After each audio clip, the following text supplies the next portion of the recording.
welcome, man. Thank you for coming on. I've got a really special guest today. We have a Olympian, which is crazy to say, a man who's represented his country on the global stage, current Wasp winger and fullback, Marcus Watson. Welcome, man. Pleasure to be here, boys. What's up, Marcus? How are you, mate? Yeah, good, man. Very good. Solid. I think the crazy thing, I just know, kind of doing a bit of research over the last few days, coming from a really strong rugby family pedigree. Your brothers who play, Anthony, obviously, your younger brother Callum. That's right, yeah. And then your old man played as well. He played for Saracens. He's like a gritty flanker, he tells me all the time. I don't believe him at all. Well, is Callum, he's a back as well? Yeah, he's a scrum half. Yeah, so how's your dad obviously disappointed that he's pulled out 3 backs instead of... I don't know, actually. He's never really even... I started off playing as a hooker, so... Oh, okay. Yeah, so I think he was kind of happy then. Yeah. Then moved to back 3, but yeah, I think he's a proud old man. Yeah. And so... your story, quite a story journey. Your whole family, obviously, your mother Nigerian, and then you're born in England, but then grew up in. You had your early years over in Africa. Yeah, like born in England and then lived in Nigeria till I was 6, I think. Yeah, till I was 6. So like first school in Nigeria. Can't really remember too much, but and then Anthony was there for 3 years, and Callum's lived his whole life in England, but. I just remember sort of bits of it, and for some weird reason, I remember like the route to school. You just remember random Crazy. stuff. Yeah. I like remember that, and kind of remember the house a little bit, and just little things like my sort of auntie and uncle were in like Lagos as well. We lived in like a little place called Warri, which was like, pretty sort of small like rural town. And I remember first day at school I was called like the white boy, which is so strange. Compared to like I come over here and everyone's like, no one would ever call me the white boy. You know what I mean? Over there, I just remember like, and I used to like random stuff. I remember I used to suck my thumb when I was real young till I was like 11 or something. And I remember I remember in Nigeria, the teacher like brought me up in front of everyone. I must have been real young, like 5 or 6. And she was like trying to embarrass me in front of everyone. I just remember sitting there crying, and then I'd finish school, get called the white boy. I was like, geez, I don't know if Nigeria's for me. Yeah. And what was the decision? So you had, up until you were 6, your first year, and then back over to London, was it? Yeah, pretty much. And then went to like a school called Staines Prep, lived with my cousins for a bit. And do you remember, have you seen Ali G before? Yeah. So like every time I say Staines, everyone's like, oh yeah. Yeah. Sure. So like went to school there with my cousins for a bit, lived there for like 2 years, and then went to St. George's, which is a school that me and my brothers kind of, grew up in. Awesome. And how was it like relocating as a young kid from Nigeria and being in that background, like you say, a small kind of rural area, then coming to London? From being the white boy to not very much not being the white boy. Yeah. I can't actually even remember it that well, but I just, because I was still close to my cousins back then. My cousins are English, and we sort of lived with them, and they were at school there already, so they kind of showed me around. Made it a bit easier. Yeah, exactly, which was pretty, and I lived with them, so it was easy. And I just remember playing football, trying to sort of make some friends. Things were so different back then. Like, all I remember about Nigeria, genuinely, like, you play football, and then you'd like chase grasshoppers, and like, genuinely, it sounds nuts, man. It sounds nuts. When I look back, I'm like, this can't be real. But like dragonfly, you chase we had like a little village next to us, and I was friends with one of the like village boys called like Hillary, and we'd literally go play football and chase dragonflies, bro. It's nuts. But England was very different, but I think I got used to it pretty quickly with my dad being English, Yeah. So nice. It's quite a cool. I think particularly there is not a lot of. We're seeing more and more of it of African backgrounds coming into the game, which is great. I think that I saw a great photo of your old man and his big Nigerian. Bro, I'll show that. I'll show you guys later. It's so good. Yeah, Dad looks like Father Christmas. So when he chucks one of those on, it's wild. But so was it like the wedding or was it? Oh, okay. It was like because for sort of my mum and dad to get married was like real different. My mum's proper Nigerian, and my dad's proper English. So it's not like not like a like a third generation sort of thing. They're like both proper African, proper English. So I think they got married in Nigeria, and then my dad was just dressed normal, and then afterwards they had to do like the traditional stuff. So my dad's there in a picture with a full sort of Nigerian outfit. I'll show you guys later. It's kind of fun. You can I could just picture it because he's a pretty funny dude. I can just see him there, just being like, "Oh man, why do I Too late to check out. Yeah, exactly. It's funny. So, how did your parents end up meeting? If you know, like your mum's proper Nigerian and your dad's proper English, like how does that come about? Did your mum move here and then, or what happened? So they met. Like my dad's got like an oil purifying business. It's real random, but and my mum was a pharmacist, so he went there to try and get whatever sort of materials he needed. Met my mum, and then I think a year or 2 years after they ended up getting married, and then obviously 6 years after that end up living in England. So yeah, pretty random story. Crazy, but then there's 3 of us after that. So Yeah. going strong. So your mum speaks Nigerian? Yeah, on the phone, mate. Everything. I don't know what she could be saying. I don't know anything. You haven't picked anything up? No. Probably when you were younger, you were probably saying it. Yeah, I think so, because she used to I used to know random words. So when I was angry, some Nigerian words would come out, and there'd be little Marcus just walking up, head between the legs, sort of thing. Sucking the stuff. Yeah. Is that with your blonde hair? Oh, bro, that was a bit later. I thought I was Cisco. I've seen that for this. Honestly, I had that to bring up and thinking, geez. So that was the difference. I've gone from being being called the white boy in Nigeria, and then I go there, and then I'm like, there's only white guys. They're all dyeing their hair blonde. I was like, oh, let me give it a go. Actually, I look back, I'm like, oh. Yeah, buddy. And then how do you go? So you Nigeria into London. When does the rugby side of things start coming into it? Quite late, actually. I think I must have been about 10 or 11, which isn't that late, but you hear of some boys playing tag rugby when I was 6. Yeah. I used to play football pretty much. Started in Nigeria. My cousins were big sort of Chelsea fans, so played a lot of football. Is that still your team? Say again? Is that still your team? No, I changed actually, which is illegal. But I did it. Who do you support now? I support Arsenal, so that's even worse. It's a bad change up. But so played football pretty much most of the time, and then went to that school that I went to in Staines was just football. Yeah. And then when I changed to St George's, they played rugby, so I was rugby on a Saturday and then football Sundays for a club. Yeah. And then when I got to sort of 12, I kind of made a decision on which way I'd go. And to be honest, at one point I thought I'd just play football. Yeah. Because here, I guess that's it.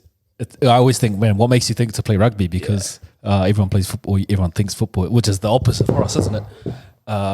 In New Zealand, because it's rugby or rugby. Yeah.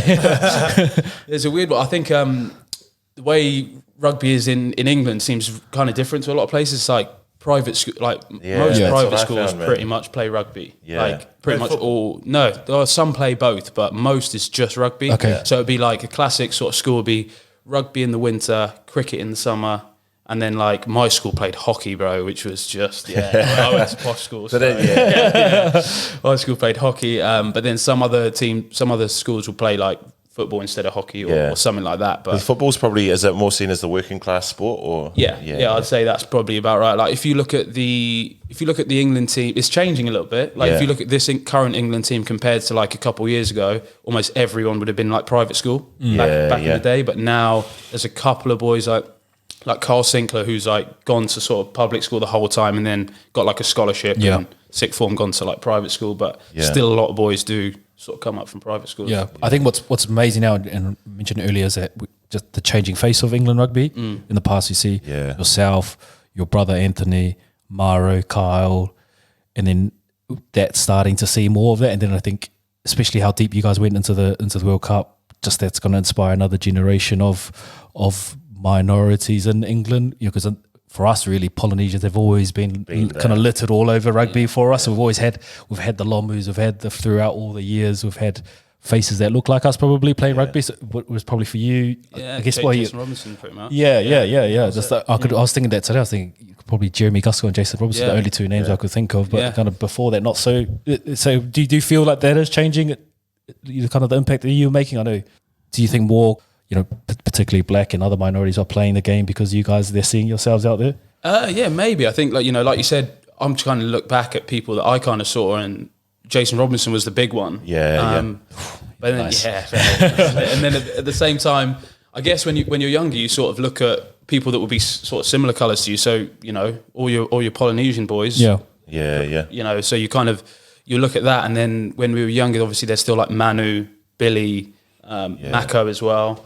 So and you definitely look like Jason Robinson was my favourite player when I was younger. My brothers. So I was talking about Anthony the other day, and sort of he's gone pretty well this World Cup, and I was kind of thinking that there'll be young kids out there sort of almost seeing Anthony and being like, he's my favourite player, and I kind of want to be like him, which is pretty wild.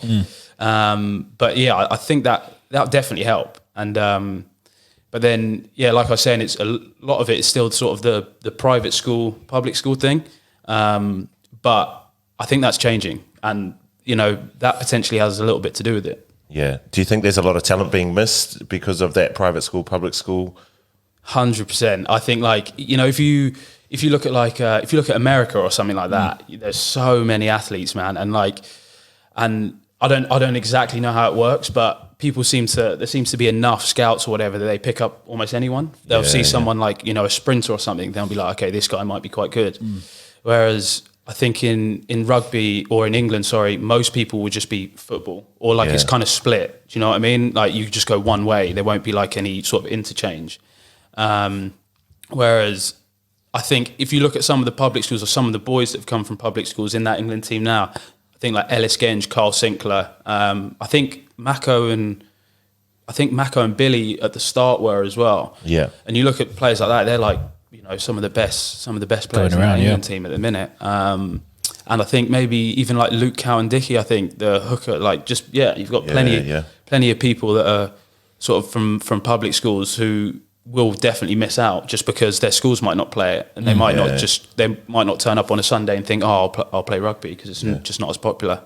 Yeah, I even remember I played in London for 2 years for the Wimbledon Rugby Club, and a few of the young schoolboys who were good enough, it was just average social rugby, but just because their schools weren't playing, they'd have to come play for us, and that was the only rugby they could get. So it was pretty nice. Like, man, why don't you just play for your school? They're like, we only play football. Yeah, so to be honest, I don't even really know why that is, but like I said, I think it's changing a little bit. You see, because I know my school, we sort of played, my school was a private, like I was saying, but we played, when I got older, we started playing more sort of public schools, and then I seen my brothers sort of come up, and then there was more and more. So, hopefully that will get the best out of England, I think. Yeah, sick. And then rewinding it back, what went into your decision, football, rugby? How did that come about? What was that? What were you? What position were you in football? Up front? Yeah, I was a striker. Yeah. Greedy. Just all for the glory. Yeah, that's it. Just like the winger, man. Yeah, exactly. Nothing's changed. Exactly, the same as I was young, man. But I think my dad's favourite sport was always rugby. That definitely influences you. Yeah, 100%. So you played for Sarries? He played for Sarries before it was professional, though. So so he wasn't getting the money back. Nah, he wasn't. That's truly for the love. That's truly for the love. Yeah. So he wasn't getting the brown paper bags. No, unfortunately not. He tells me he was in the second team as well. But he wasn't getting the houses and all the businesses. Exactly. But so he played. I think he played till 25 or something, and then said he, classic old man, blew out his knee, so never really got there. He always says that, but yeah, so he was a flanker. He used to tell me he got sent off all the time, but I don't believe that. So then you're an up-and-coming striker, gone rugby player? Yeah. I don't really know what the change... I think, it was just a case like my school played it, and then I think I was like 12, 13. You know how you can just play... You could play a game on Saturday, play a game on Sunday, fine. Yeah. And I think you could, and go out on the day during as well.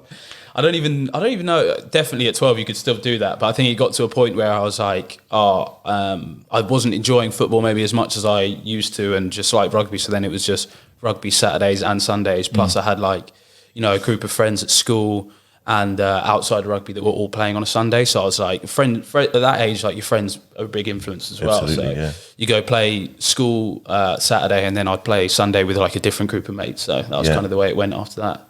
Sick, man. And what, when you compare them, when you're saying I was enjoying rugby more than football, what was the real enjoyment factor, being around the mates and that, or the competitor? What did you get out of it? Yeah, I think it was probably that. Plus, I don't know, I think it was just the team in general, but I still had some good mates from football, but it's just like a rugby sort of environment, you know, it's always good. Like, like that the football team I was in was very much like just the under whatever it was, 12s or something. Yeah. Whereas like the rugby was like a club, and I quite liked that when I was younger. Yeah. Because it was, you know, you'd play with your mates, then you go up to like the clubhouse, whereas with football you kind of play, finish, train on a Thursday, and that was pretty much it. Plus, I was definitely better at rugby as well. Like, I should have probably said that one at the start.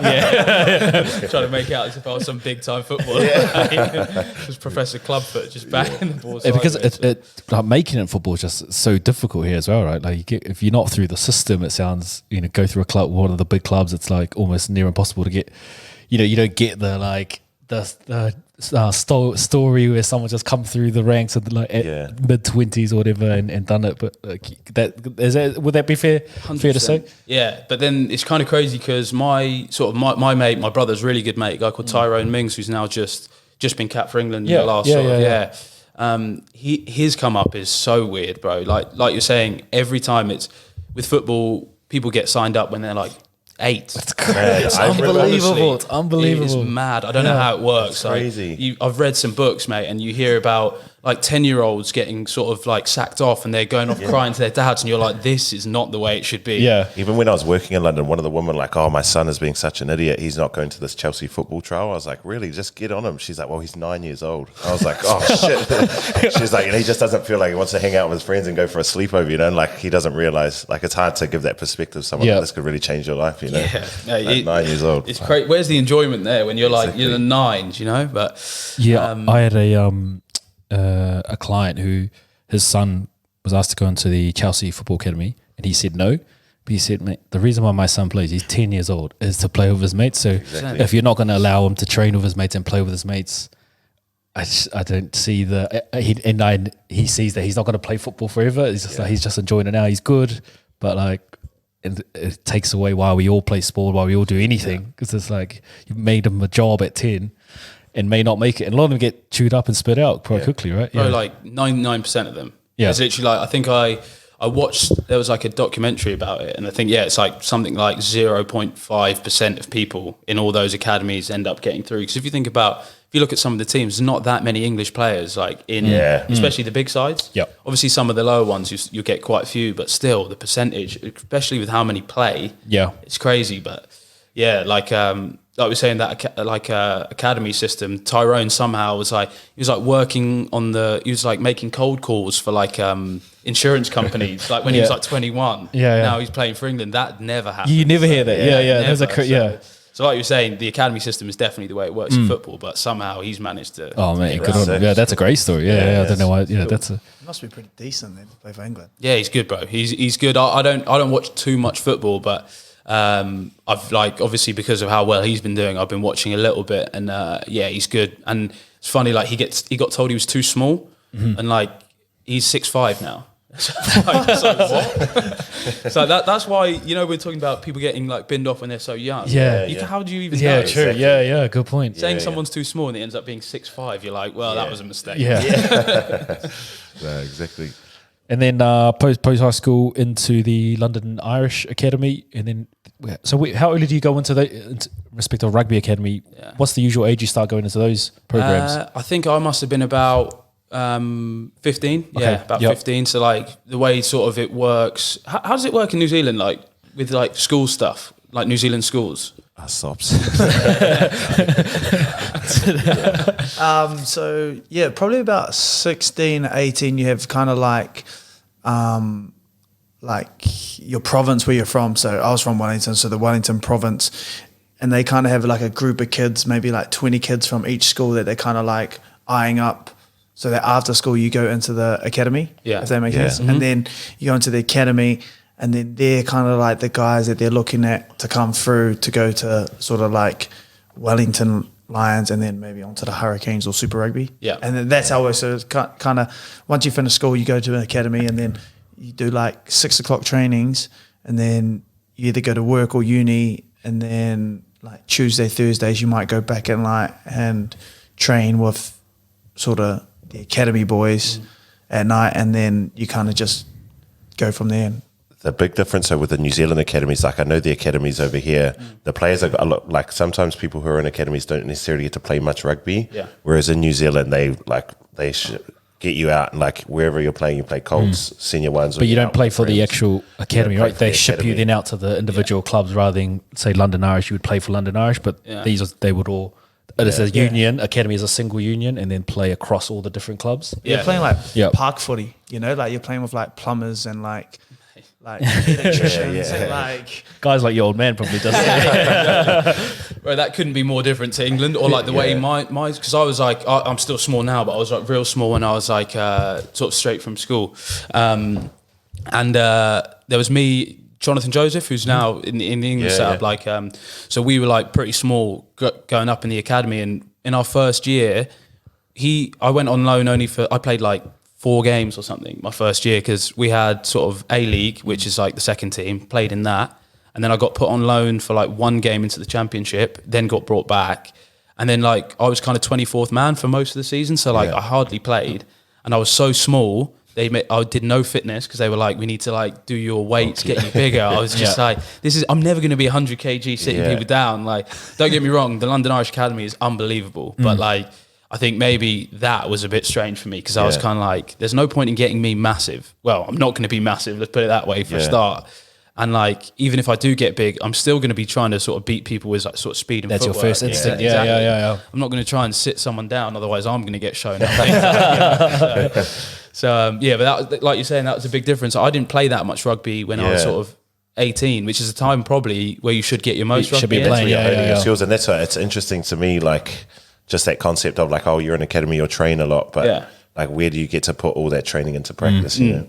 It's changed now, because you see like some of the Wasp boys are all on loan, like some of the sort of 18-year-olds are all on loan for like at least half the season. There's more A-League games and stuff like that, but that was what I found interesting about, because when some of you boys finish like Super Rugby, don't you go and play for like your club's team still, even like so if you're not in the 23, you go and play like club footy, like for like say like Broad Street. You would play for like Broad, do you know what I mean? Like, so you know how the boys who don't get picked in the 23, they would go and play for clubs like Broad Street. Jeez, but I think what the great thing about that though is that now you've got some really elite level players playing and giving back. And then they're usually, because they'll probably know early on that they're not on the 23s, so then they do the Thursday training with them. And then the guys are just learning just some and picking up sort of, and it's great, I think, in terms of just the growth. I think grassroots, absolutely. grassroots like rugby. The amount of people who get down at games and just wins. You know, I think the best one is watching Julian Sarve, right, turn out for Orient, one of the clubs of Wellington, and the whole park would just be full. You know, watching him obviously just destroy everyone. That's what I was going to say. Imagine being like a young wing. Literally like a plumber, like or like in their team. So like Julian's a good example. In their team, like on any given Saturday, you could have like Julian playing, Artie playing, Matanonu playing, That's like right, all in one I'm team. not sure if you know Matt Proctor as well, who's for the Hurricanes, just signed for Northampton. He would be playing. He would be playing. You got Matu'u, who's at London Irish. He could be playing in their team. You could have all those 6 dudes rock up on a Saturday and be like, we're here to play club footy. So like, would they, those boys that would go, especially that Matu, he ruins. Absolutely folds, dude. He folds himself at the same time doing it though. It's crazy. They're the World Cups. They're one of the World Cup and he knocks himself out. Like, I do not want to run straight into that guy. He's a ruthless bastard. But do boys that go, like, say they don't play and then they play for their club side, do they like look forward to that? Would they like want to play? Sometimes you get a bit of a balance. Like some of the guys come in and like we had a really good guy. He's a guy, Tim Bateman, he was a midfielder, come and buy into the club straight away. Like he comes to the court session after, he's like heavily involved in it. But then some guys come in and you can see they're packing his head. Like they don't want to be there. They do the bare minimum, just want to get in, get out. But when you get the guys who are like bored in and into it, man, like for some of those guys, just those 3 days with them is, can change, especially for some of the young cats, like 100%, when we were young growing up through the ranks. It was, it's awesome. Yeah, and it kind of gives you, like I've played a couple of games down in Dunedin, like coming back from injury and stuff. It kind of gives you perspective on guys who actually play rugby. Do you know what I mean? Like they legit do it, just play it. They're not getting paid. They're not getting paid. They do it, because they want to have fun. They still love the game. They're mad about rugby, but like they're playing it because they're looking forward to having beers afterwards and the changing shed and that camaraderie and kind of that kind of buzz. So I think, it's a bit of balance really. Like depends who you get. Did you enjoy it coming back? Like, remember when you had those loads of injuries and you came back and we played in Wellington? Yeah, I did. I enjoyed it going back because like you can get your confidence back. You know, you know, like try razzle too. Like, and then you're like, yeah, fuck, I'm a mean rugby player. But like, it's also like a little bit bad as well because like the other team knows that okay, there's a Super Rugby dude coming to play. I'm coming for your head. Yeah, you know, like, and there's no video ref. You know, like the touch judges. You know, like one from the other side and one from your own side. So. Like you could be at the bottom of a ruck and someone's coming in with a straight punch to the nose, and you know, like there's no like if the ref doesn't see it, he doesn't see it. It's like carry on, you know, like you just take your medicine and. I didn't even think about that. Yeah, actually. kick on. So, you know, like it's a bit of both, I reckon. Yeah. A few guys would see red. Especially probably guys when they see Lima, I'll do it on album as well. It's a big red flag. And then so how do you, so like you say you're like between 15 to 18 you're playing loads of footy and then you go to London Irish, you're not really getting a shot. How does that, like, what was the journey through that process or through that year of rugby? So I was obviously playing like 15, 16 or playing at school. I managed to get into like sort of the England age group stuff. So I was like playing all that. So almost 15 to 17, I was playing loads of rugby. I was playing like a lot. And, you know, that was kind of, I felt like I was, you know, improving, obviously, like you would just playing regular rugby. Yeah. And then I sort of hit 18 and now I look back, I can kind of tell that I probably should have played more. But at the time, you're kind of like, okay, they know best because I was like, you know, I was just as young. Exactly. Yeah. So I was like, okay, I must need to get bigger. Maybe playing less rugby is good in a way. I don't know. That's kind of just the way I thought at the time.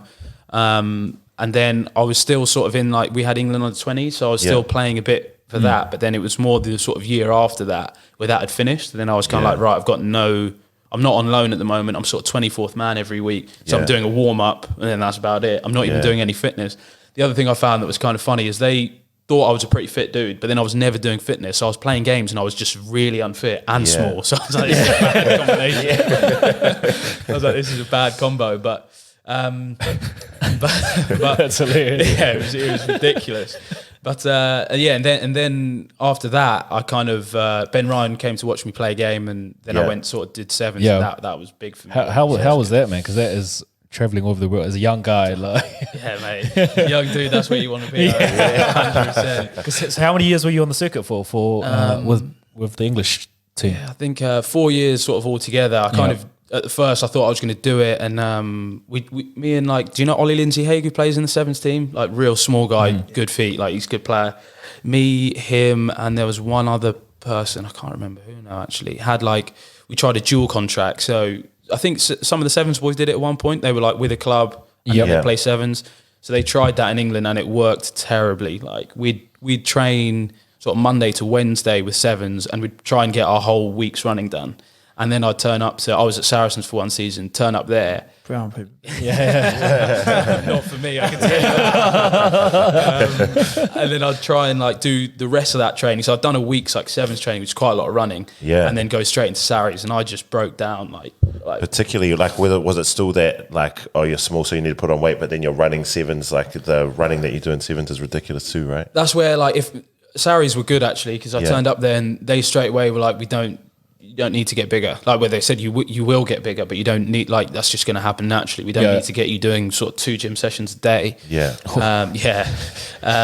don't need that. Like you'll get bigger just sort of with time. And everyone was like, oh, you're playing sevens, you're going to start losing weight. But actually, like I obviously just developed kind of like a bit late, and I ended up putting a weight on playing sevens somehow. So, you know, I think Saris kind of knew what they were doing. Because that sort of system had never been trialled before, the sort of 15s and 7s. It just didn't really work. Because they're just almost two different sports in the way they play, so the training obviously has to be different. Is that the... Yeah, I think, and then also, you know, obviously you're playing, like Saracens would want you to sort of play 15s, and then 7s want you to do that. So you're kind of you're just, instead of being sort of, what's the right word? Instead of being monitored, you know, you're kind of just almost being like, we want to see you do this, we want to see you do this. So you're getting chucked into everything. So then that was like the first time where I probably like experienced definitely the first time I experienced overtraining, and that was tough.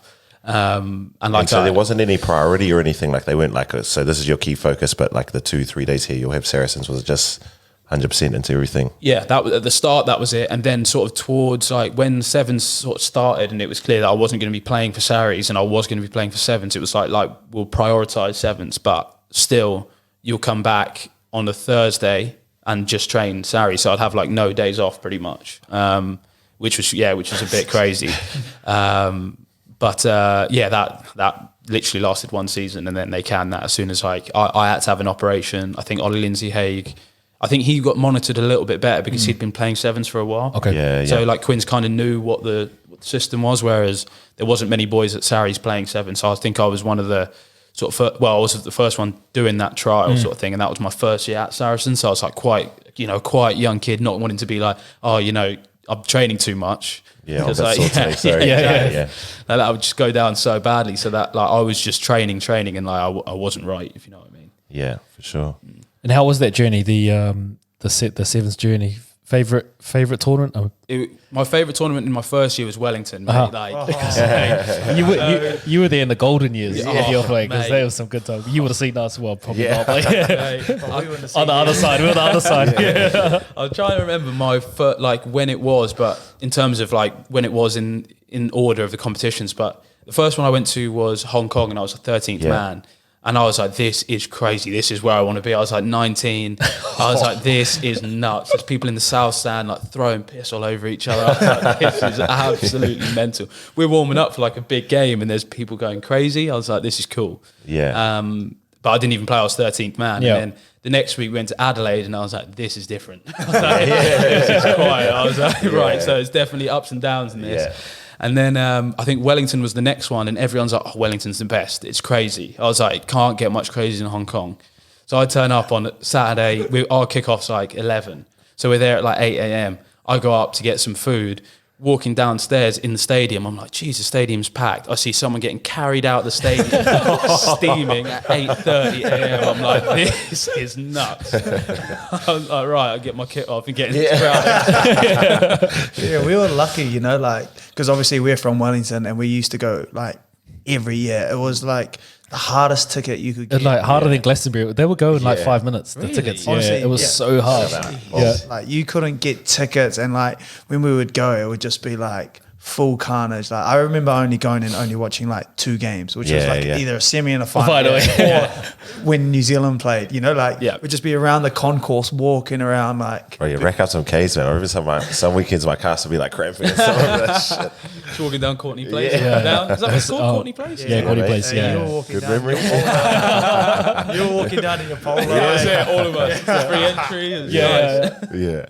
Oh, That's sick. those are good memories. Because everyone would storm the players, when you see you guys walking down the in your kit. Yeah. On Saturday night, you'd be like, mate, everyone loves you guys. Yeah, I look back and just think like all the teams went out and they all had polos on. I was like, we must have looked like such helmets. Like everyone just, they were like, oh, they're the rugby boys, all with their polos on, just full stash. But at like 19, I thought it was the coolest thing ever. I was literally like, this is absolutely mental, and people were crazy. I think that was hands down my favourite one, and it changed literally like 1 year to the next. I was like, what has gone on? It's just all the rules, and they just thought like they got sick of all that, and then they cut all the alcohol, like 2 cans each or something per, and then it just really cut it down, and then stopped going. And it just fell off a cliff. And just kind of People started going to the relocated 10s or it. something as well. Yeah. Is that right? That's right. Yeah, that was on the same year. Was it NRL? NRL, wasn't it? Yeah. So like if they never like stopped that, like it would just still be going now, I reckon, because like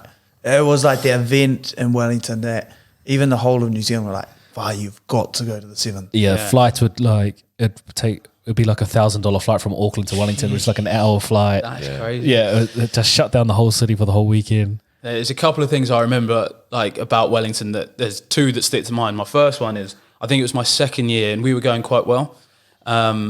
And we would, I think I told Liam this, and like we were speaking to we bumped into like a group that were like they didn't know we were playing or whatever, but they were talking about the sevens, and then they found out we were playing. So so you weren't on your polo at the time. It was a big week. I was like, should have had our polos on.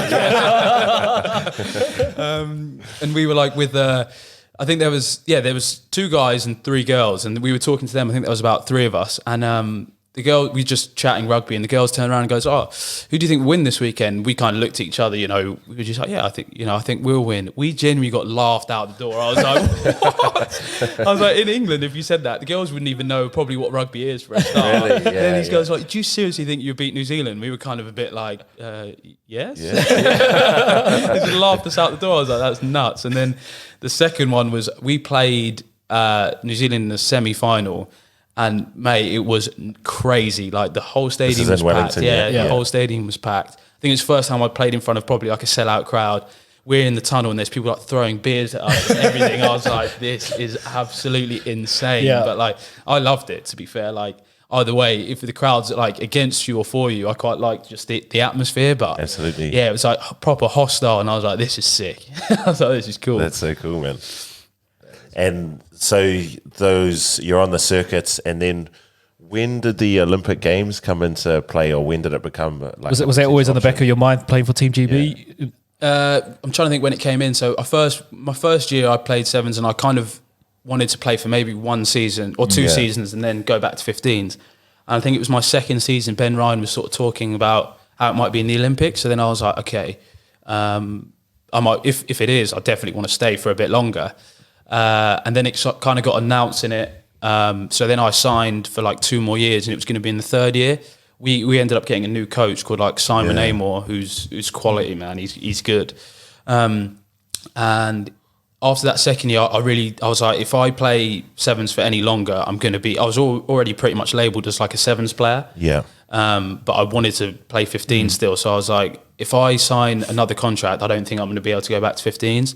So I kind of spoke to him, and he was quality. He was like, mate, I think it'd be good for you if you do go to 15s, and then we'll try and bring you back for the sevens and for the Olympics. And if you make it, you make it, sort of thing. But there was no sort of promises made, obviously. But he was like, we will bring you back for the like trial system, see how you go, and that was tough, mate.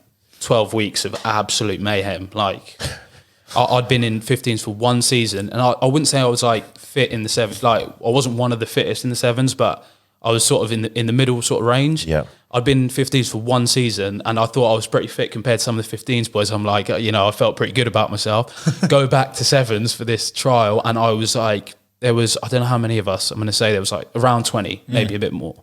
And I was like 3rd bottom of all the fitness tests. Really? I was like, wow, 1 season. It was ridiculous. And now I'm at the bottom of the 15th. This isn't going well at all. But that 12 weeks was crazy, because we got like split up into 2 different teams for like 4 warm-up tournaments. Yeah. We'd play each other in the finals and everything, and like we were just like up against each other the whole time. 12 weeks of just pure graft, and it was awesome because we ended up doing well. But that process was definitely the toughest I've ever done. And what was it like? So you go through that mayhem process, like you say, and then to find out you made the squad, so they did like, they weren't sure which way to do it. They were like, right, okay, we'll either do like, everyone in a meeting will have the names on the board, who's in, who's out. Like, which way do you guys want it? There was like 5 different ways that people have pulled out.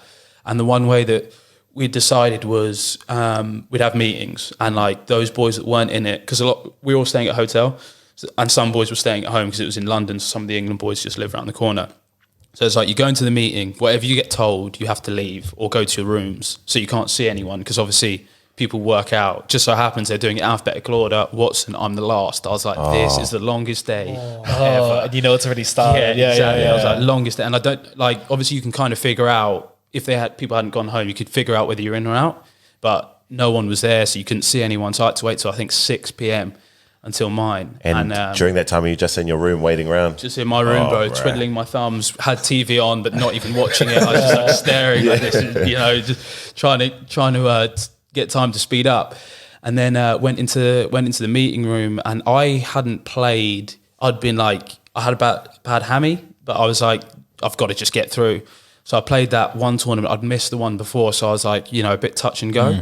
So I really wasn't sure. Whereas there was some boys like a guy in my position, Mark Bennett, who's like a Scottish player. He had like scored 10 tries in the one tournament, then 8 the next. So he was like, you know, he was going. Yeah. So even though he would obviously say he was nervous, I'm pretty sure he probably thought he was in. And Tom Mitchell was captain of GB, like, you know, he was going as well. But I think for almost everyone else, no one knew. So going to the meeting, and I cannot remember anything that was said. The only thing I remember was like both the coaches were sitting there. They'd obviously like planned it. It was like little X Factor stuff. They'd sort of like planned it, and like they both looked like they were going to tell me bad news. So I'm there just being like, oh, can you hurry up? Like, this is so long. And then all like Simon kind of had his head down. So I was like, here we go. Just going to be told I'm not in it. And then he was like, the good news is you're in. I was literally there just like, mate, don't say anything else. I'm out. See you later. Calling my mum and dad. I was like, geez, this is unreal. But yeah, mate, it was crazy. Whatever he said afterwards, I wouldn't be able to, like, literally wouldn't be able to tell you. And I think he went on for a bit. I was like, come on, mate, I've got people to speak to now. But yeah, that process was cool. And then it was pretty tough for some of the other boys because we still had to train.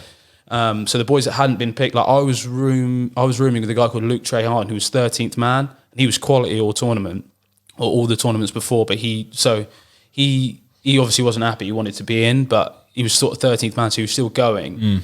But he was obviously disappointed. So that was a really weird situation to be in, where like I was real close to him. He was one of my best mates in the team at like that point. And then so I go back to the room and I was kind of like, oh, you know, what's the vibe? I'm buzzing, you know, off my tits, like proper happy. And then he's there, pretty disappointed. So it was such a weird sort of situation to be in, where we'd train against some boys who hadn't been included at all. So you kind of had to like keep it together a bit, because obviously there are boys that are excited about going, really excited, and then boys who most disappointed times of their life.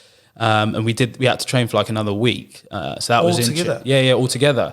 Because like obviously there was sort of 12 of us. We'd only had 12 weeks together, so we needed to get as many sort of numbers as we could, which was tough. And in fact, we had one. I think the team had been picked, and we had one more tournament or something. Maybe I can't actually remember. But yeah, boys definitely had to train afterwards, and that was pretty rough. That is right. Yeah, it wasn't great. And then, what's it like? So the build up, you're on the plane heading to the Olympics. Like, what's the buzz? What's Rio like? Because obviously not a rugby destination, you know, normally, and then it looked amazing. Like, what a great Olympics. Yeah, it was sick, mate. So we flew out to like. GB had like a holding camp, so that because like we had like a whole building, so some teams would have like half a building or whatever. GB sort of Australia, quite a few teams had a whole building. All the rich countries. New Zealand had one as well. New Zealand had a quarter. We don't even have enough athletes to go. You guys were with like Burkina Faso, so I can't even remember. No, I think you guys were with Australia actually, but we sort of had a holding camp because the like flats or whatever, people would sort of come in and out. So we had that, and we were with like the swimmers and the sprinters for a while. So that was pretty cool. And you guys just lost my thought there. I didn't say anything, man. No, you didn't. No. I always weren't saying much. But we were out there for like a week, and then we flew to Rio. But like, everything was cool. It was just savage for one boy called Alex Davies who'd made the team, and a day before we were flying to Rio, he's doing like box jumps with like a band on him, so he's getting sort of jumping up, getting pushed down. So he's like goes up, gets pushed down, lands on the edge of a box, dislocates his ankle, and that's his tournament done, mate. It was like absolutely brutal. Couldn't have been worse, man. So then, actually, that Rory McConaughey, who's now in the England squad, gets called up, and obviously does pretty well. Yeah. But yeah, then so obviously that was pretty sour news. But then we flew out to Rio, and we turned up, mate, and it was like one of the boys described it as human Jurassic Park, and it's the best way to describe it ever. We walked in and there's an Aussie basketball player who's like 7'2", and I was there like, this is crazy. I can walk between this guy's legs. and then behind him, there's like 4 GB gymnasts who could have walked between mine. I was like, this is honestly the weirdest thing. But yeah, it was sick. Then like the village was cool. And So what's the village like? Like in terms of the structure, is just kind of, does every team have their certain areas, or what's it? Yeah, exactly that. So there was like we had one block, then Canada was next to us, and I think on the other side was New Zealand, Australia. Everywhere was kind of just dotted around. It was massive, and then there was one like huge like lunch hall. I heard the canteen is unreal. Yeah, it's nuts, mate. And like everything free, is that what they say? Yeah. Everything. Well, what's in there, mate? So the thing that everyone talks right about the Olympics before being like, there's so much shagging done there. That's cool. Condoms in a bowl, the whole thing. Yeah. So I was like, right, what? Like, let's see, because one of the boys asked one of the rowers, was like, how was London 2012? And he didn't say anything about the rowing. He was just talking about the partying afterwards. We were like, okay, fair enough. We turn up there, and there's like the big canteen, and then there's just like vending machines of condoms right there. Like people are just, going by with their sort of spaghetti and stuff, and there's someone just there, just just getting a condom out the vending machine. We're like, what the hell? But there was like a McDonald's in there as well in the village, which was got bigger and bigger as the tournament. The queue got bigger and bigger as the tournament went on. But it was nuts. I think our first day there, we all thought like people like Usain Bolt, Serena Williams wouldn't be in the village. Yeah. But first day there, Usain Bolt's just having sort of like having his lunch. I felt a bit, but like obviously he would have gone there thinking there's other athletes there. I probably won't get as much attention as what he's probably used to. But he's there just trying to eat, and there's so many people just like trying to take selfies with him, to the point where he had to like run out of the canteen. I'm like, I think you need to get your own place, mate. It's probably for you. But there was loads of like athletes walking around. There was obviously the Williams sisters, some of the other tennis players, and I'm not big on my golf, but I think Juan de Jong, who's at the club, you see the amount of pictures he takes. I'm rubbish with my phone. I never take any photos. But he's got like a whole collage. I think every person who's semi-famous there, Juan managed to get a photo with. And to the point where he's even got one with who's a Serbian tennis player? I've just forgotten his name. Djokovic. Yeah, Djokovic. Yeah. So like he's obviously through like a fence. Juan's put his phone through a fence, got someone to take a photo. There's Juan behind the fence looking like he's in prison. Yeah. And Djokovic just there smiling for a photo. I'm like, really begged that one. Like, it was hard for him, but it was cool, mate. Yeah, exactly. He loves it. There was a few stars in yours because Andy Murray must have been in Team GB, and then I'm trying to think of any other. Who else? Jessica Ennis-Hill. She was there as well. So Andy Murray was our team, like, it was our flag bearer. So he always gets this like, obviously I don't know the guy, but I spent a bit of time with him sort of there, and he always gets this like bit of a rep as being really boring, but actually seemed like a pretty funny dude. And like we'd play like we had like a little table tennis sort of thing going on, and just sort of around the world sort of game, and playing that with him. And he was sort of, I think he probably felt like he but being captain or whatever, you've got to sort of mingle with everyone. Did he kill everyone at table tennis? He lost in the final. I can't remember who to actually, but he lost in the final. So not the best. But classic Andy Murray. Yeah.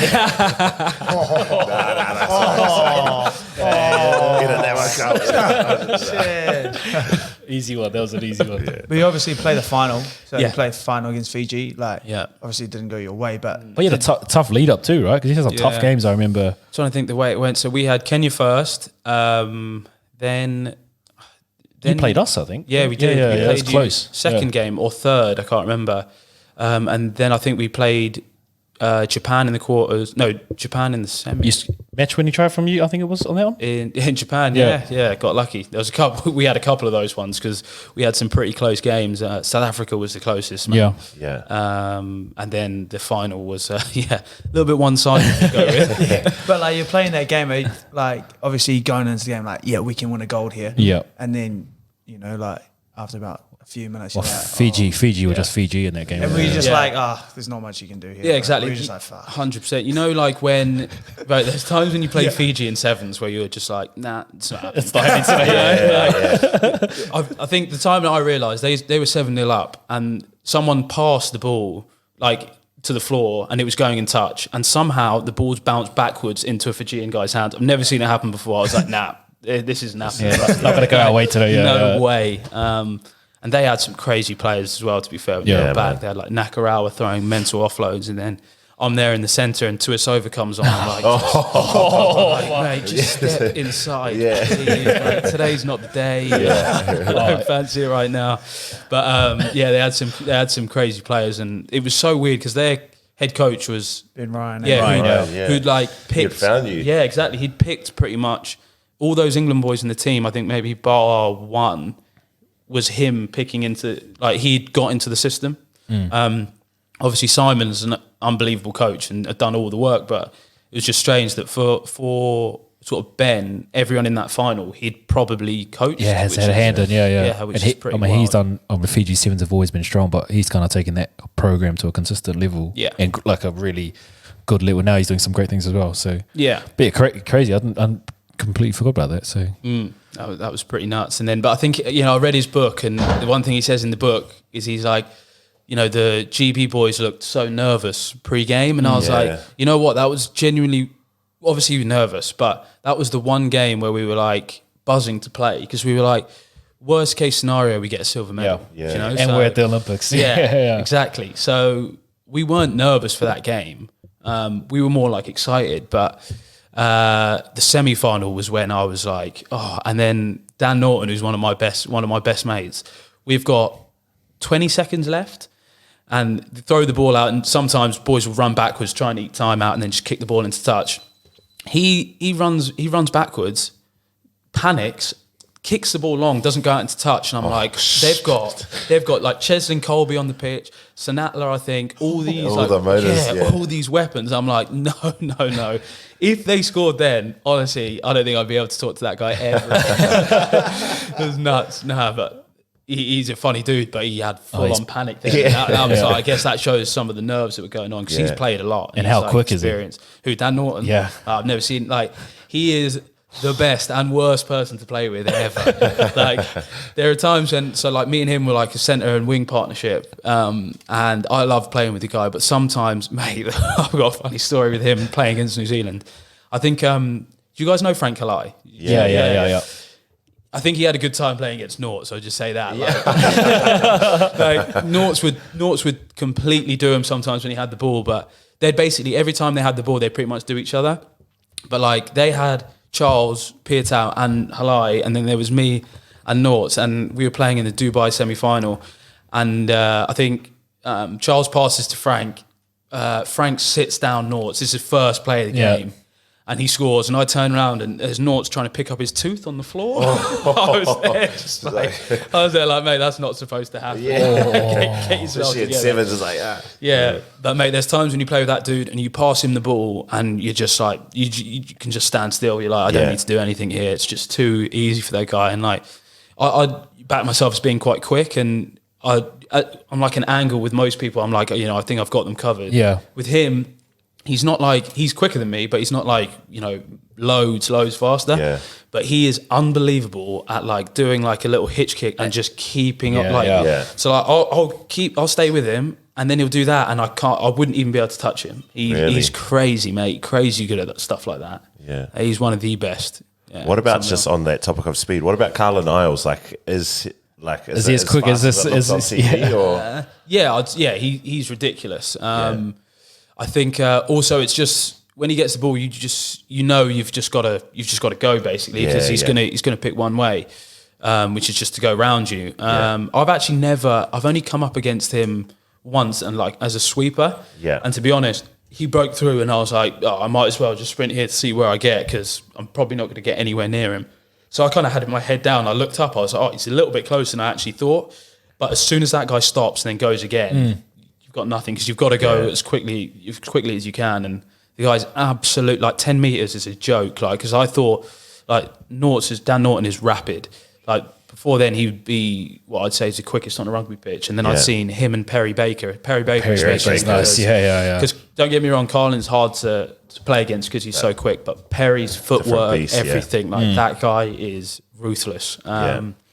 So I'd say like Perry's probably, they're both just as hard, but Perry's probably a tougher person to tackle. More skills to just more elusive, Whereas Carlin is sheer speed, and Perry Baker can't be much slower. But those two are freaks. big time. He's so skinny as well. When Perry Baker turned up, I was just like, this guy, I was like, this guy can't have much. He looks like a javelin. And then, but mate, he's ridiculous. And I think the first time it's a typical thing when I was like I did athletics really briefly when I was younger, but you'd have so many, I remember I was lining up for the 200 meters, first time I'd ever done it. And everyone's like, oh, what's your PB? And there's people making up stuff, but I've never been before. And I'm like, wow, this guy is going to smoke me. I was like, Jesus. And then they've all just kind of lied about their PBs and whatever. So I kind of got used to that when I was a bit sort of younger. And then Carlin's first tournament was in Gold Coast, and he was with the American team in this like shopping mall. He missed the bus, so came back with us. And we were like, me and Dan Norton were talking to him being like, he was like, oh yeah, I was a sprinter. I was like, what was your PB? He's like, 10-1. And I remember literally in my inside just laughing, being like, this guy thinks I'm going to believe him. Like, he runs 10-1. Is he serious? Like, this guy is absolutely chatting out of his arse. And then he gets the ball, and I was like, me and Not sitting next to each other. I think we just looked at each other like, oh, geez, this guy wasn't lying. This guy is rapid. But it's pretty funny. That's sick. So when did you guys finish up with did you have a bit of time after between finishing and then before the closing? So you got to enjoy it. Yeah, but one thing that was annoying is I wish we'd stayed till the closing. But did you not? We couldn't because I can't remember who came in, but they had to come into like our little block. Yeah. But we had 5-6 days afterwards, which was mental. So sick. But the thing that was the only thing that was slightly annoying is we were like at the start of the whole tournament of the whole Olympics. So like there was. Most people were still in competition, so it wasn't as sort of wild as I was like hoping. But what they'd set up was they set up like different houses for different teams. So there was like a GB house where you could go, and like that was where people could just get pissed and enjoy themselves. And we went to like that. We went to the Dutch house, which was unreal. It's like a proper pool party. They had like Heineken on tap, everything like that. Sick. Yeah, and then the French one, which was just like a huge warehouse rave. It was crazy. And then we got the Welsh boys after we won with their one became second, but after. We're in this French like warehouse with these silver medals on. They're just walking around with them on. We're like, what are you doing? Obviously, we're in full GB kit in the French house. Everyone's French, probably looking at these Welsh boys and our team being like, what the fuck are these guys doing? What absolute pricks. But the Welsh boys are funny as hell, man. Yeah. So we went to those three houses, and then we went to we went out in Brazil like twice, and a couple of single boys enjoyed themselves. Yeah, but I think my last day there, because I'd heard about how much like crazy stuff happens, I was like, I've seen nothing mad in the village. I was like, I've seen nothing at all. So I went on like a little tour. I can't remember who I was with now. I think might have been with Dan Norton actually. So we were just walking around being like, there's got to be mayhem here somewhere that we can just see like for a bit or something like that. And there was nothing. I was disappointed to the point where we were like, okay, last chance, we're going to check in the food hall. We were really clutching at straws. Like, got in there and there wasn't anything going on, but outside the village was cool. That was cool. Because I guess all the track and field doesn't finish till right to the end, right? So I guess those last few days must be really. Yeah. So you were already back in the UK by the time the closing ceremony was on? Yeah, we'd flown back, and I think maybe there was like another week left of the Olympics after that. Yeah. But it's a shame, man, because if we'd stayed out, that would have been cool. You know, I think you would have seen the wildness that you were looking for. Year after. Yeah, exactly. I wanted to see it, but hey. And when you get home, is it like mission accomplished when you look at the silver medal, or is it, what's the thoughts there? Yeah, mate, there was a couple of wild things about it. Like because our whole setup was so quick, we'd kind of like, I'm guessing with sort of the Kiwi boys, they'd kind of had enough time to be like, to prep for it. And they kind of knew what sort of players were going to be sort of in and about. Whereas we had 12 weeks and the team kind of been announced maybe a month before that or something. So we really didn't have long to, and some boys I'd never met before. So like, so it was so quick for us, and we trained hard, but we had 12 weeks. So I think for us, an achievement was, medaling really, because that team that played in the Olympics had never played together ever before. Yeah, that's mad. Like that 12 had never played together, because we'd played in tournaments with some of the other boys and with the two separate teams, but that was the first time. So we thought we'd done pretty, we were pretty happy. Yeah. Would have been amazing to get gold, and that was obviously as soon as we got to the final, that's what we were after. Yeah. But it was crazy. I remember just sitting there on the podium, just staring at this. Like we hadn't had much time to think about it, is what I think it was. So we were sitting there on the podium. I'm just like staring at this medal, thinking, this is crazy. Like there are some people that work so hard, and it's just like it's in my hand, and it's just there, like, and I can't help. I look at stuff in a really weird way sometimes. I'm looking. I'm just like, it's literally just like a silver coin, and I'm like, this is people literally go so hard and get so, like, people get so caught up if they don't get one of these. But then, it was mad. I was walking up to sort of my mum and dad afterwards with the medal around your neck, and it's crazy, mate. It was awesome. Yeah, it's definitely something I'll never, ever forget. And looking back on the decision, like, to step away from 7s into 15s and then, I suppose, just take that shot and go to the trial, must be all worth it after that. Yeah, definitely. I think it massively helped. Like, Simon was really good for me. Like, I think my first tournament, I just come back from an injury, and he was kind of like, had like a meeting with me and was like, I think you're going to be integral to this team, but I'm not picking you for this first tournament. And it was pretty, without sounding like an idiot, it was pretty much one of the first times in that 7th team that I'd kind of not been, we didn't have a big team. It was like one of the first times I'd not been picked. We kind of almost got to a point where if that 12 was fit, it'd be that 12. Yeah. So I didn't get picked, and I was a bit like, oh, this coach is not going to be good for me. And then he sort of backed me then as well, because he did say to me, he was like, you're not ready yet. So, and then after that, he was awesome and basically said to me, I think maybe even before I turned around and said I wanted to go to 15s, he was like, for your career, he was like, I think, you make a good 15s player, and I think you should do that and then try and come back for the 7s. I was like, for me, it's a perfect case scenario, and it's one of those things like, when you just respect a coach for doing something like that, I was like, I'm always have mad respect for him to just, he helped me loads, made me. Obviously, I managed to get to the Olympics and then play 15. So it was like a perfect case scenario for me, which is awesome. So you finished 7s, and then where do you go after that? Like, so you've won your silver. Yeah. Obviously, awesome time in your life. Then what happens? Where do you go? Newcastle. I was at Newcastle the year before, because obviously I'd made that 1 year move. So I was at Newcastle for those 2 years, and that was awesome because. When I was trying to go to 15s, I had like the two clubs I thought I might go to was Newcastle, London Irish, both pretty much like, close to the bottom. But I was keen to go to London Irish because I was like, one, I don't have to move, my old club. And then they pulled out on the day that I thought I was going to sign, which was pretty tough. Especially like my like fiance now, she'd like settled down, we'd moved into a new place, and then to move to Newcastle, the opposite end of the country, fair play to her, she just got up and came with me. But we thought up till then that we were just going to stay. So move like 6 hours up north, it's the coldest place in the whole of England, bro. Like, hectic. I did not know anything about it. People were telling me it's an awesome place, and I just wanted to play 15, so went up there, and mate, that place is awesome. It's so good, I love the place, love the boys, and then kind of got an opportunity to come a bit closer to home with Wasps, and been here since with this guy over there. Ricky Jarrett. Nice. And how are you finding it? So the change coming back, like you're an established 15s player now.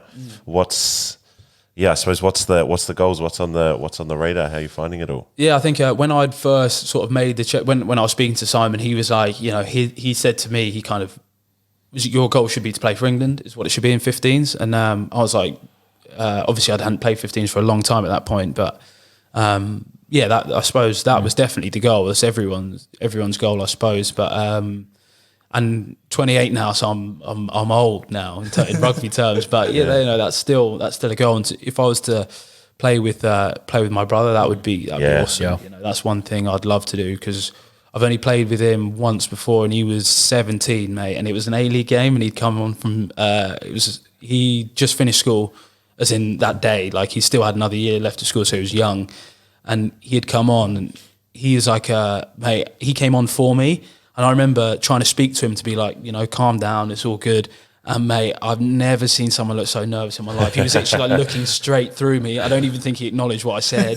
Just straight eyes like this. I was like, oh mate, this guy's going to be so nervous, going to start dropping the balls. But literally, he flew after that. It's pretty much straight away. He's been up and up, which has been good for him. And how's it been? You've just come from Tokyo last week. How's it been seeing his journey through that over the World Cup, which have done really to our detriment with the ABs? But he had a really good tournament. He did, mate. He did, especially like obviously we're all so proud of him. Yeah. He's a good dude. He's chilled. He's a legend. Like one of my best friend, both my brothers. He's had a tough time, mate, because he's, like I was saying, he's been up and up pretty much the whole time. Like, he hasn't had too many setbacks, a couple of injuries, but like he's been in the England setup since I think maybe 19 or 20. So he's been in for a long time. A lot of cash, eh? Exactly. Tell me about him. The difference is big. I know. I'm hoping for a car for Christmas. But yeah, so he's been, like I said, he's been pretty much up and up, and then he had this Achilles injury. And that's a tough one, especially you read up things, winger, he's quick, he's got good feet, and you read up about Achilles injuries, people coming back slower, not as agile. So it's like a big worry. And then 3 months into it, he does it again. And like, mate, the stats on like double Achilles injuries isn't great. So and these are full ruptures, Yeah, full. So like basically there was like a tiny bit left on both, but yeah, as good as pretty much all gone. Yeah. On the same one. On the same one. Yeah. So he's like doing a photo shoot for someone, big time guy, thinks he's a legend. And they're throwing him like a rugby ball, and he like just goes to, someone throws a pass like a little bit to the side or something, literally just takes a step out. This is 3 months in, and Achilles snaps again, which isn't supposed, obviously that's weird. There's nothing good about it, but the only thing that, obviously it wasn't right. So it's probably better happening then than a couple months down the line whilst he's running. But I remember I didn't call, he texted me, I think, just saying, I think it's happened again. I was like, I'll give him a bit of time, because I know for me, I'd be raging, mate, for like a day. And then he calls me up the next day, just annoyed, but just gets on with it. And he's literally been unbelievable with that the whole time. And I'm not just obviously saying that because I'm his brother, but he's like, I didn't think he'd have that in him, like proper focus. And he loves, the only thing that's funny about it is he talks about Jerry Rice. Yeah, he loves Jerry Rice, mate. And he was like, watched like loads of clips on him about like his like work ethic. So like, I'd always just send him random pictures of Jerry Rice or whatever, and he's like, yeah, that's me. So he's like, he works so hard, man. And then to come back and to play the way he did was amazing. And like, he's not an emotional dude in any way, or like as in I've never seen him sort of cry like happy tears or anything like that. I've seen him cry angry tears when he was younger, bro. That guy gets so angry all the time. But I saw like a clip after the semi-final, and he's like in tears, like, and it was just one of those things. I think for him, a bit like I was saying with like the Olympics, he almost didn't have time to like think. So he's just kind of been like, this is what I need to do. So he's just kind of got on with it, done it, been so good, and then after that semi-final, I think it was sort of the realization, all that hard work, and now he's in a final, and he's done. He played well. Like, I thought he was awesome. Yeah, especially after he played 3 Prem games before that. It's gone straight into a World Cup, and was good. So, it was good to see, man. Yeah, it's really good to see. Yeah, that'll be sick. Obviously, the result was a bit of a bummer, but like, I think you put up a photo saying that was the first time your whole family had been together away since like you were like 12 or something. Yeah, something like that. You look quite young. Yeah. I think I was 12, 13. Like, would have been one of those things that I can't remember. I think the year after, I might have gone on holiday with my mate's family or something, and then after that was when all the sort of rugby kicked in on my side, and then a couple of years after, it would have been both them. So. Yeah, that was the last time, and that was like 14 years ago or something. And then we all managed to get out to Japan, which was amazing, man. It was cool. Like, spent quite a lot of time. Obviously, travelled with my youngest brother. Mum and dad were already out there, and we're just kind of sitting in the stands. And my mum and dad looked so nervous, man. My mum's so religious, and she's there like saying a prayer. My dad's there, like people are trying to talk to him, and he's just like eyes staring. This is before kickoff. I was like, can relax a little bit, like he knows what he's doing. Yeah, it's all right.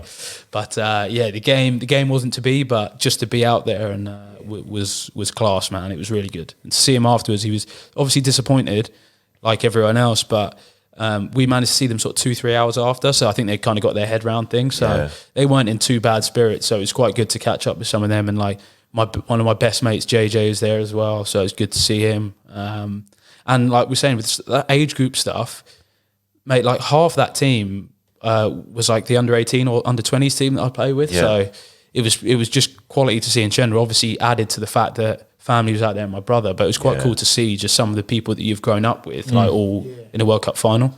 Would have been cool to see them lift it up. But I mean, there's another 4 years, we'll see. It's coming home. Mate, that sort of stuff is so funny. You arrived at like World Cup time football. Mate, it's almost with the football. It was almost made as like it's so funny in England. People get this like hype, and it was almost made like as a joke. Like, we'd won one pool game against like Uruguay, and everyone's like, "It's coming home." Do you know what I mean? And then it was kind of funny because it built up to the point where it's almost like a question mark afterwards, like. Maybe it is coming up. Like, everybody's talking about it. Actually, it might do, but that didn't really pick up for England for the rugby until pretty much the final. And they didn't come home anyway. So, So I saw come across quite a funny photo of you and your brother. I think he was wishing you happy birthday. I think and he stitched you up. It's like, and he's like all in his full school kit, like nice shirt and tie. Yeah. He's standing behind like big gap in his teeth. I know what you mean. I'm like, oh man, absolutely stitch up. Toothberry left me no cash. Yeah, it was a bad day. And obviously the Cisco haircut. Can you explain what was the whole? Did he any other like faux pas he had in your style? I've had many terrible haircuts in my time. Because being the older brother, you kind of lead the style, that's right? It, yeah. So, even though saying that, I've got some bad ones. Anthony has the worst of all time. I don't know if you've seen it, but like he grew an afro for 2 years, and like we went to like a school where back like bit preppy. Like at one point, people have this like sweep back hair. Yeah.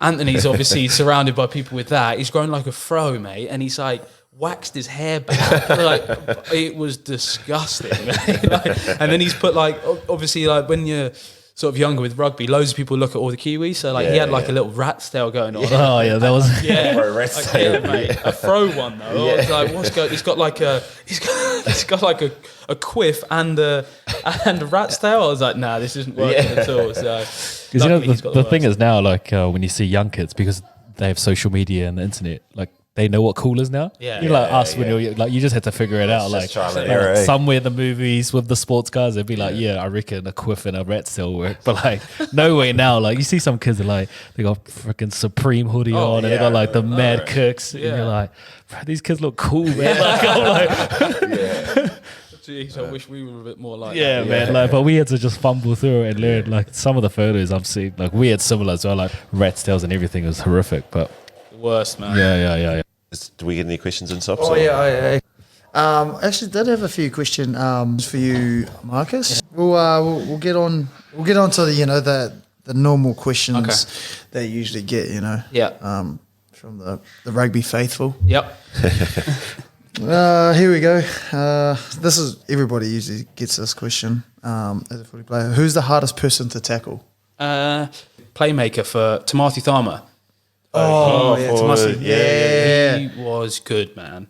It wasn't a case of like to tackle. It was more that when he was on fire, you wouldn't be able to beat New Zealand. He was unreal. And a couple of other shout-outs, I'd say Frank Halai was tough, mate, and Gillies Karko was good as well. Gillies, He's good feet, nice mate. Like good player, just really good. And then pretty much all the Fijian boys. Like all of them were just ridiculous. But Colin Isao was good as well. But I'll go Frank Halai. Nice, Frankie. I have a question. Okay. I have a question. No, this isn't. But this is. I think I've already asked you this question. But is it Anthony or Anthony? Yeah. Because I hear like Anthony Watson, Anthony Watson, Anthony. Like, mate, what is it? I don't actually even know. So I think, what do I say? Anthony. Yeah, I say Anthony. Anthony. Yeah, I'll say Anthony, but I don't even know if that's right. I need to. What does my mum say? I think my mum says Anthony. Yeah, I don't know. Yeah, I just hear it all the time, and it really, really annoys me. Yeah. I'm like, what's his name? Yeah, I'll just call him Tone anyway. Like, that's it. Yeah, I'll just call him Tone. Yeah. I got a question from Rico Ioane. He goes, ask him if he remembers how many sprigs I'm wearing. Oh, you know what? Actually, I was just going to say something nice then and just be like, hardest players pay again. Yeah. Actually, I've got a funny story about him. Actually, I'm going to say it anyway. So we're like, in fact, we're in the Wellington final, and he's 16, I think, right? And they've made this big deal about this 16-year-old, and I'm there being like, I'm 20, I don't know, 2. And like, I'm feeling pretty good about myself. I'm like, I'm playing well this tournament. Everyone's banging on about this 16-year-old. I'm there being like, speaking to Noughts before, being like, we need to knock this guy down a peg or two. He's 16. He's got it. He can't be like mentally like too switched on. Like he's got to have some worry about him because it's his first big tournament. So I'm there, we're playing, and he picks up the ball from a ruck, and I'm like, okay, here we go. He's a big dude still, but I'm like, I'm going to low chop him, make him know that I'm there. Next thing you know, he's got me by the shirt, mate, and I'm 360 around. I'm like, I don't know where I am for a minute. I'm like, oh no, I look up at the screen, they've scored. I was like, sweet. Okay, that didn't go to plan. Yeah. And then I'm like, I'll look at the replay, it can't look as bad. I'm there, this guy's 16, ragdolling me around. I'm like, yep, sub. But we played against each other a couple of times, I think. He's good, man, he's good. Oh, yeah. That's awesome. You got anything? No, that's us, man. Like, this has been cool having you on, bro. Like, cheers, boys. Like one big thing in the podcast was we just didn't want to be like a kind of Kiwi expat podcast, so to have someone come in, represented Great Britain, the stories, and I suppose just being open, man, it's been awesome, so I appreciate it. I've enjoyed it a lot, boys. Yeah, just a platform where like players can come and just be themselves and like just talk about like their journey. Like you get the normal interviews and they ask the same questions, but because you're a little bit guarded when you're doing interviews because you might say one thing in here and like, we're not going to be like, oh, Marcus Watson said it's shit. Yeah. Or you know what I mean? 100%. Like, it's more so that like we can come and share and just have a laugh and and talk about things that the fans and people want to talk about and actually enjoy hearing and some of the stories that you've said. I think people really going to enjoy. So thanks for your time, brother. Yeah, appreciate it, brother. Boys. Thanks, lads. Cool. All right, that's us done and dusted. Peace out. See you guys next time. Peace.